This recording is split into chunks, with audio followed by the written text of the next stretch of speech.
This is Tim from Your 6 Tech. Today in this video, I'm going to show you how to fix if the Apple logo keeps restarting on your iPhone. So what we want to try is using iTunes to fix this. We can update it or factory reset it through this. So just go to your computer, go to google.com, type in iTunes, and then if we scroll on down to Apple support right here, there's a direct link for the download. So download iTunes for Windows, scroll on down, and then we have download iTunes for Windows from the Microsoft Store. So you could just get this through the Microsoft Store if you know where that is on your computer. Otherwise, just select download, save it to your computer, in the top right, install it, and then here's iTunes right here. Now what we need to do is connect our phone using the lightning cable or the USB-C cable. So you can see I have it right here. Now I'm going to plug in the iPhone, and we need this to launch into the recovery mode. So we're going to have to do these steps. So it's going to be like restarting on you. Once you can see the phone is starting up, you want to press volume up, volume down, and hold down the power button, and this will force it to restart. And then continue to hold down the power button. So let's do it now. Volume up, volume down, hold down the power button.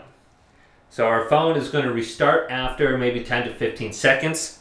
Continue to hold down this power button. So the screen went black, and then keep holding down the power button right here, and you're going to see the Apple logo.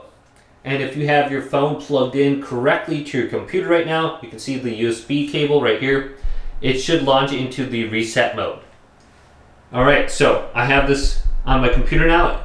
You need to have iTunes opened up in the background too when you're doing this. So if you have iTunes opened up in the background now, you should see an option. You're going to see two different options actually. One is going to be for update. I would suggest going to update first and seeing if this works. This won't erase any of the data for your phone or anything like that. So we can go to update. Looks like iOS 18.5. They have some new things on here like okay. And then we can just go to next and update our phone through this process. Otherwise, the other option is restore iPhone right here. So this will factory reset your iPhone, and it will delete all the data, but hopefully that would make it work again. So try updating it or restoring it through this menu. Hopefully this video did indeed help you out. If it did, leave it a big thumbs up and subscribe to my channel down below.